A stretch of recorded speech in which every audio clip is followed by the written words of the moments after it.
Welcome everyone! Today we give you a tutorial on Foundry Virtual Tabletop for how to build amazing skeleton monsters with custom thematic abilities and engaging tactics.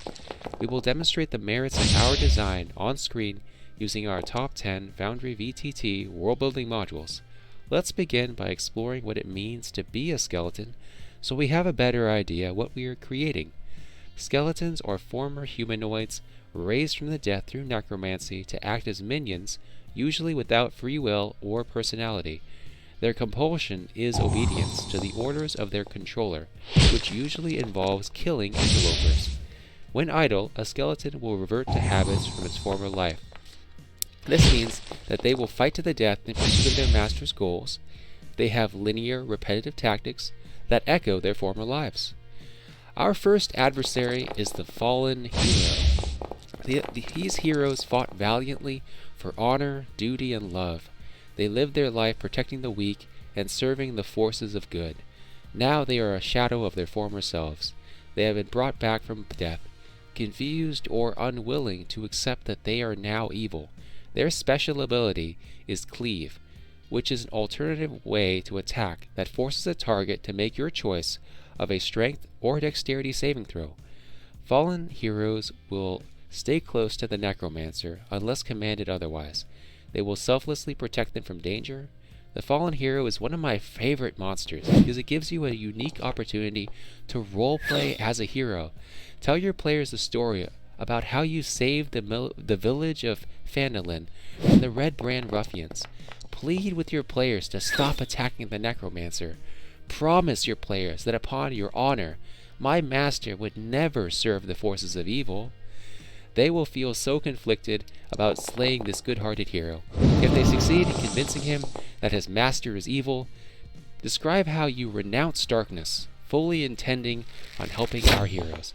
Unfortunately, the necromancer laughs, and with a wave of his hand, the fallen hero collapses to the ground in agony, begging for death. This will make your players feel so guilty and really motivate them to kill the necromancer. Our next monster is the Crawler. These are failed skeletons that were resurrected without legs. Sometimes it's difficult to find all the bones needed for a complete skeleton. Instead of giving up on these skeletons, our necromancer gave them the self-destruct ability. When they die, or the necromancer triggers the ability, their bones shatter and impale nearby units. Their main strategy is to bury themselves in the ground and grapple players as they pass by. After that, the necromancer triggers the explosive spell with a free action on their turn. If caught unprepared, crawlers scramble toward the closest player and grapple them. This idea has two main merits. The self-destruct ability teaches your players to be observant of positioning. Instead of the normal brain-dead strategy of attacking random monsters, this teaches your players to consider whether that monster will explode and potentially hurt your friends. The second merit is that this feature rewards creativity.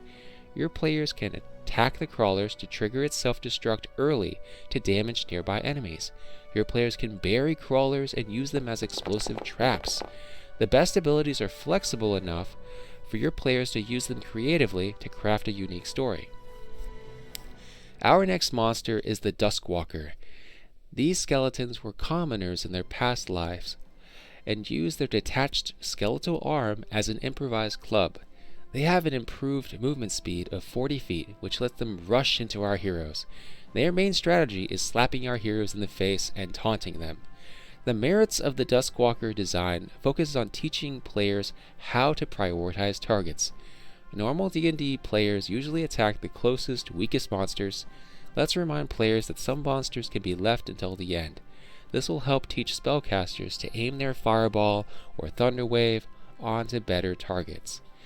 Now let's create the Bane Bow. These were warriors of old that met a grisly death in battle. They carry a broken sword and an ancient shortbow. Their special ability is poisoned arrows that boost the lethality of its ancient shortbow. Their main strategy is skirmishing. They will maintain a range of 60 feet and barrage the closest enemy until dead. The merits of the Bane Bow design are built on its simplicity. Poison damage is one of the best damage types for monsters because dwarves and stout halflings have resistance. Let your players feel powerful and awesome. I also love how our skeletons have immunity to poison damage, so it makes perfect sense that they could carry poison without any trouble. Next up is the Deathblade. These hooded figures were deadly assassins in their past lives. Their special ability is Backstabber, which gives a damage bonus when attacking someone in the back, and Cunning action ability. Their main strategy is rear attacks. The Deathblade will spend every turn trying to stab our heroes in the back. They work in combination with other monsters to sneak attack monsters in the back for massive damage. Last but not least, let's talk about the Necromancer. A Necromancer is best played as a rogue wizard that has forsaken the formal path of magic for deeper investigation of the dark arts. They have increased vitality from manipulating the life force of living creatures. Among their arsenal of deadly spells, they have one truly special ability. They carry the Rise from Death spell that can summon skeletons of your choice. Their main strategy is to wear down adversaries with a tidal wave of skeletons. They stay hidden from view and summon skeletons every turn.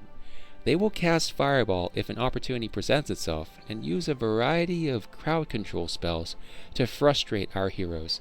Only the strongest and smartest of heroes will triumph in battle.